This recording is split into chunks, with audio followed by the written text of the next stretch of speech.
ಆತ್ಮೀಯ ವಿದ್ಯಾರ್ಥಿಗಳೇ ಹಾಗೂ ಶಿಕ್ಷಕ ಮಿತ್ರರೇ, ತಮ್ಮೆಲ್ಲರಿಗೂ ವಿದ್ಯಾರಾಜ್ ಕನ್ನಡ ಟ್ಯುಟೋರಿಯಲ್ ಯೂಟ್ಯೂಬ್ ಚಾನಲ್ಗೆ ಸ್ವಾಗತ ಸುಸ್ವಾಗತ.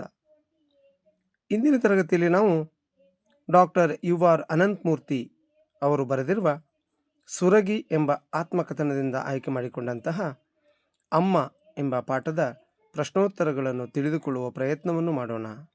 ಅದಕ್ಕೂ ಮೊದಲು ನನ್ನ ಚಾನಲನ್ನು ಯಾರಾದರೂ ಮೊದಲ ಬಾರಿಗೆ ವೀಕ್ಷಣೆ ಮಾಡ್ತಾ ಇದ್ದರೆ ದಯವಿಟ್ಟು ನನ್ನ ಚಾನಲನ್ನು ಸಬ್ಸ್ಕ್ರೈಬ್ ಮಾಡಿಕೊಂಡು ನಂತರ ಮುಂದಿನ ವಿಡಿಯೋಗಳನ್ನು ವೀಕ್ಷಣೆ ಮಾಡಿ. ಹಾಗಾದರೆ ಬನ್ನಿ ಮಕ್ಕಳೇ, ಮೊದಲು ಯು.ಆರ್. ಅನಂತಮೂರ್ತಿಯವರ ಪರಿಚಯವನ್ನು ಮಾಡಿಕೊಂಡು ನಂತರ ಪ್ರಶ್ನೋತ್ತರಗಳನ್ನು ತಿಳಿದುಕೊಳ್ಳೋಣ. Doctor U.R.. ಅನಂತಮೂರ್ತಿಯವರು ಕನ್ನಡದ ಶ್ರೇಷ್ಠ ಕವಿ ಅಥವಾ ಸಾಹಿತಿಗಳಲ್ಲಿ ಒಬ್ಬರಾಗಿದ್ದು, ಇವರು 1932ರಲ್ಲಿ ಶಿವಮೊಗ್ಗ ಜಿಲ್ಲೆಯ ತೀರ್ಥಹಳ್ಳಿ ತಾಲೂಕಿನ ಮೇಳಿಗೆ ಎಂಬ ಗ್ರಾಮದಲ್ಲಿ ಜನಿಸಿದರು. ಇವರು ಕನ್ನಡ ಸಾಹಿತ್ಯಕ್ಕೆ ಅಪಾರವಾದ ಕೊಡುಗೆಗಳನ್ನು ನೀಡಿದ್ದಾರೆ. ಶ್ರೀಯುತರು ರಚಿಸಿರುವ ಪ್ರಮುಖ ಕೃತಿಗಳೆಂದರೆ ಭವ, ಮೌನಿ, ಪ್ರಶ್ನೆ, ಸಂಸ್ಕಾರ, ಅವಸ್ಥೆ, ಮಿಥುನ, ಭಾರತೀಪುರ, ಆವಾಹನೆ, ಎಂದೆಂದೂ ಮುಗಿಯದ ಕತೆ, ಅಜ್ಜನ ಹೆಗಲ ಸುಕ್ಕುಗಳು, ಇನ್ನೂ ಮುಂತಾದವುಗಳು. ಇವರಿಗೆ ದೊರೆತಿರುವ ಪ್ರಮುಖ ಪ್ರಶಸ್ತಿಗಳೆಂದರೆ ಗೌರವ ಡಿಲೀಟ್ ಪ್ರಶಸ್ತಿ, ರಾಜ್ಯೋತ್ಸವ ಪ್ರಶಸ್ತಿ, ಪದ್ಮಭೂಷಣ ಪ್ರಶಸ್ತಿ, ಭಾರತೀಯ ಜ್ಞಾನಪೀಠ ಪ್ರಶಸ್ತಿ, ಇನ್ನೂ ಹಲವು ಪ್ರಶಸ್ತಿಗಳನ್ನು ಶ್ರೀಯುತರಿಗೆ ನೀಡಿ ಗೌರವಿಸಲಾಗಿದೆ. ಇನ್ನು ಒಂದು ವಾಕ್ಯದಲ್ಲಿ ಉತ್ತರಿಸಿ ಎನ್ನುವ ಪ್ರಶ್ನೆಗಳು: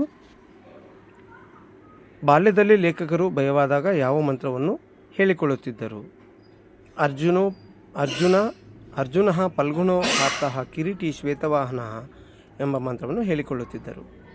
ಲೇಖಕರ ಮೊದಲು ವಿದ್ಯಾಗುರು ಯಾರು? ಅಮ್ಮ. ಸಣ್ಣ ಕಥೆಗಳನ್ನು, ಸಣ್ಣ ಕುಳಿಯೊಳಗಿನ ಕಪ್ಪು ಹುಳುವನ್ನು ಯಾವ ಹೆಸರಿನಿಂದ ಕರೆಯುತ್ತಿದ್ದರು? ತನ್ನಾದೇವಿ ಅಥವಾ ಗುಬ್ಬಿ. ಲೇಖಕರ ಬಾಲ್ಯದ ಪುನರಾವರ್ತಿತ ದೈವಿಕ ಯಾವುದಾಗಿತ್ತು? ದೈನಿಕ.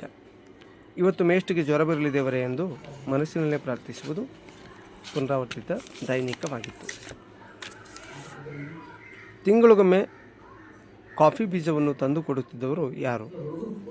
ತಿಂಗಳಿಗೊಮ್ಮೆ ಕಾಫಿ ಬೀಜಗಳನ್ನು ತಂದು ಕೊಡುತ್ತಿದ್ದವರು ಬ್ಯಾರಿಯವರು. ಇನ್ನು 3-4 ವಾಕ್ಯಗಳಲ್ಲಿ ಉತ್ತರಿಸಿ.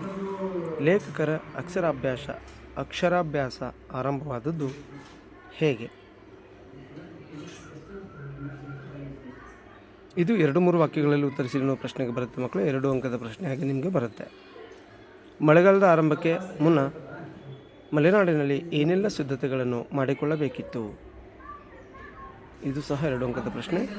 ನಸುಕಿನಲ್ಲಿ ಲೇಖಕರಿಗೆ ಖುಷಿ ಕೊಡುತ್ತಿದ್ದ ಸಂಗತಿಗಳು ಯಾವುವು? ಇದು ಸಹ 2 ಅಂಕದ ಪ್ರಶ್ನೆಯಾಗಿ ನಿಮಗೆ ಬರುತ್ತೆ.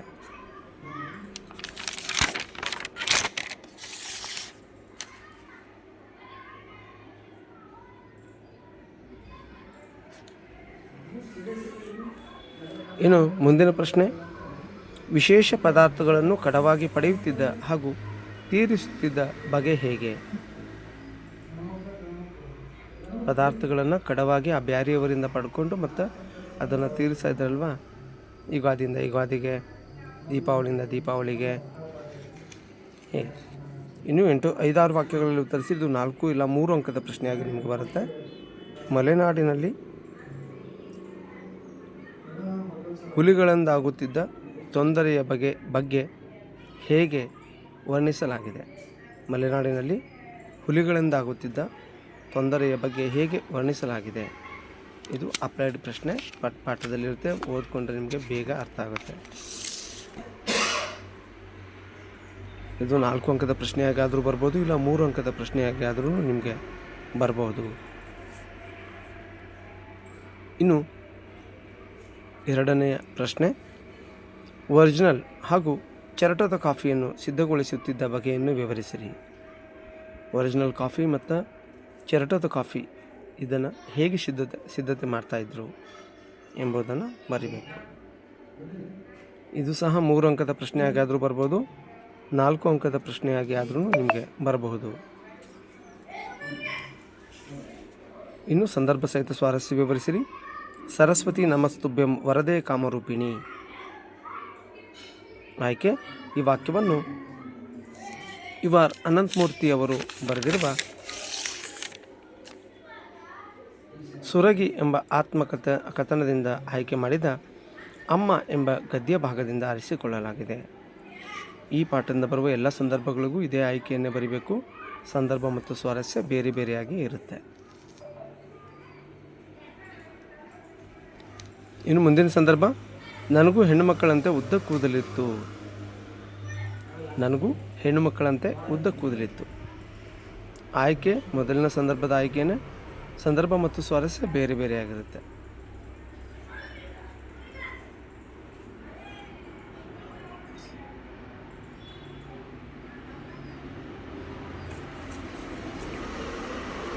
ಇದು ನಿಮಗೆ 3 ಅಂಕದ ಪ್ರಶ್ನೆಯಾಗಿ ಪರೀಕ್ಷೆಗೆ ಬರುತ್ತೆ ಮಕ್ಕಳೇ.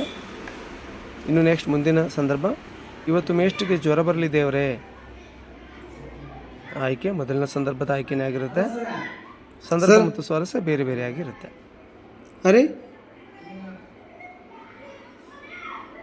ಇದು ನಿಮಗೆ 3 ಅಂಕದ ಪ್ರಶ್ನೆಯಾಗಿ ಪರೀಕ್ಷೆಗೆ ಬರುತ್ತೆ.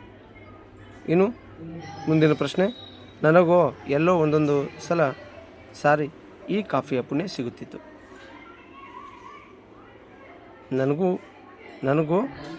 ನನಗೂ ಎಲ್ಲೋ ಒಂದೊಂದು ಸಾರಿ ಈ ಥರದ ಕಾಫಿ ಪುಣ್ಯ ಸಿಗ್ತಾ ಇತ್ತು.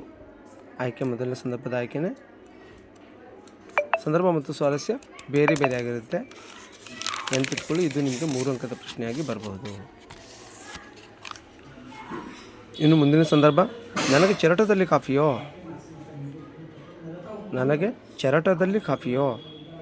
ಆಯ್ಕೆ ಮೊದಲನೇ ಸಂದರ್ಭದ ಆಯ್ಕೆನೇ. ಸಂದರ್ಭ ಮತ್ತು ಸ್ವಾರಸ್ಯ ಬೇರೆ ಬೇರೆಯಾಗಿರುತ್ತೆ.